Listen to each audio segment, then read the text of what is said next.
Well, hey guys, it's Jessica Leichtweisz, and as you know, I've been working diligently to get parents' questions answered about autism, about what's going on right now with kids being home from school. Well, I made a promise to you, and that is that I would answer every single question that was sent to me. I also promised you if I did not know the answer, I would bring someone on who does know the answer, and today I have the privilege of doing that. So parents have been sending me questions asking about what rights their child with autism has, or their child, any child, special education who has an IEP has, now that schools are learning from home. Well, like you, I've just been watching the news and it seems like it's changing every minute. And I don't know there's really a solid answer to that. But I brought the best person I could possibly think of to answer that question. He's a friend of mine. He is on the autism spectrum, he's autistic adult, and he is also a special education attorney licensed in New York and Connecticut. His name is Michael Gilberg, and he's generously decided to come on today and to answer parent questions about what's going on and what kids are entitled to. So, Michael, thanks so much for coming on here today. Thank you for having me, Jessica, and I'm hoping I can be helpful to the families and parents you're speaking to and that are watching this video. I absolutely know you will be. So, IDEA, right? Is it Sure. still valid? Is it not still valid? What is it? The kids have rights today. What is the general consensus about what services kids are entitled to now that they're home? Well, IDEA is a federal law, so it is still valid. It's not been repealed, thankfully, and there's no exception in the case of pandemic or any other kind of act of God, so to speak, because while this isn't necessarily an act of God, there's no real legal guidance or legislative guidance on this. The problem we're seeing right now is we're seeing a patchwork of laws around the country, not laws, but a patchwork of how states and local school districts are addressing this. The federal government has provided very little guidance on how to handle this situation, so individual school districts are kind of coming up with their own solutions as we go. Now, the bottom line is IDEA is a federal law, it's still valid. Unfortunately, because we're in such a novel situation, the question of how to deliver services has come up, and I'm hearing this from special ed attorneys all around the country. Kids with disabilities must be educated, as people generally know, in the least restrictive environment, and get what's called a free and appropriate public education. Now, right now, the least restrictive environment is not really an issue because all these kids are being educated at home. The bigger issue is how to deliver services for kids who need what is called specialized instruction, which is children with disabilities who receive IEPs. And the school districts and the private schools, if they're placed in one, and the parents need to figure that out in the most effective means possible. And so right now we're trying to guide our clients in how does your child get services when he or she is at home, in terms of specialized instruction, especially considering service providers such as language specialists, reading specialists, math specialists, speech, OT can't come to the house given the social distancing.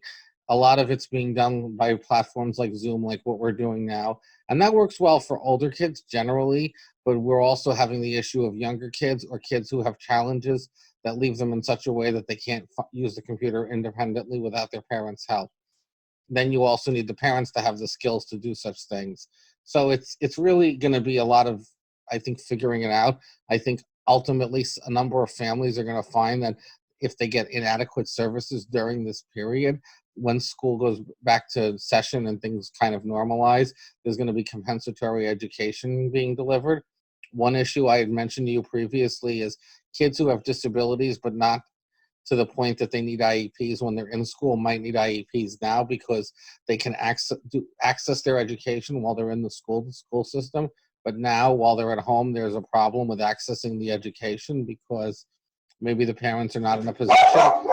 Apologize for the dog. Maybe the parents are not in a position to help them learn. But unfortunately, not unfortunately, the law states very clearly, the child is entitled to an education regardless of the parents. Yeah, and my dog often comes in the background, and that's totally okay. Guys, everyone who's watching this right now knows that the world is changing. Now we're working from home, and you're going to hear background noises. That's totally fine. Sometimes I love when the dogs jump on the screen. I think it just makes it more human. But I sent him in the other room. Well, he listened. I'm impressed. Mine doesn't listen so well. Yeah. So one of the things that parents are talking to me about is the fact that their kids were doing really well in school, but they just can't get their kids to sit. And they want to know what to do. And I'm trying to provide them strategies and train parents.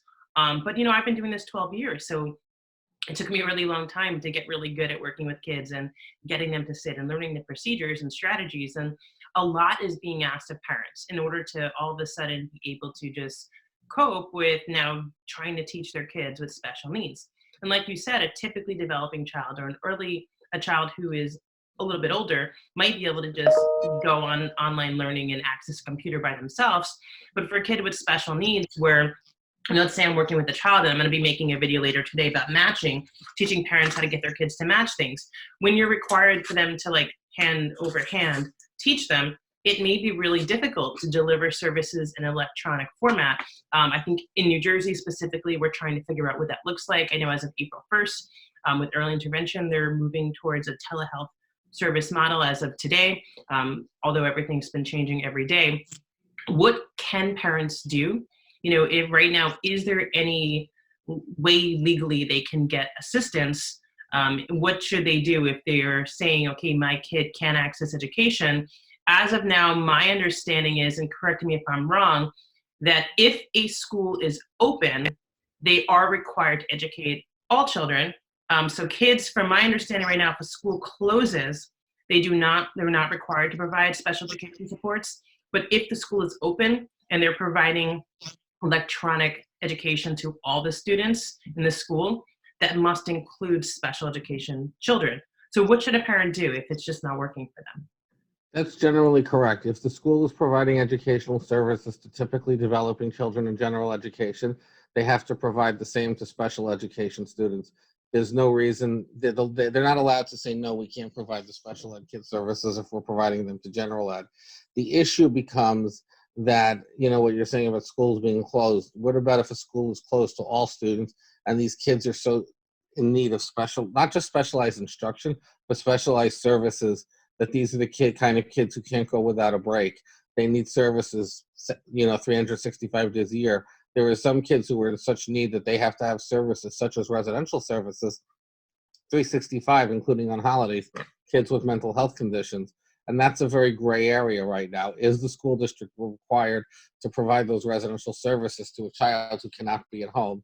Of course, you're saying there are kids who parents are not able to necessarily teach. Parenting is one of the most important, I always say one of the most important jobs in the world, and one of the few you don't need a license for. And not every parent is trained to be an educator. Most parents are not. And unfortunately, the parents are trying to deal with a million things now that they're at home, their own job, life, everything else, and this is now dumped on them. So we're not sure what that looks like completely. My advice would be hire an attorney or advocate if you need that extra help right now to help you bridge that gap.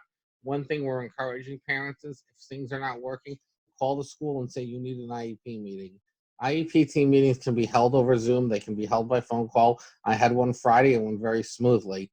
We're adjusting to the new world of having meetings virtually.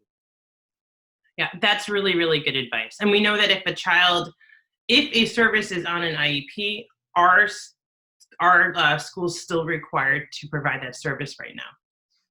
Yes, absolutely.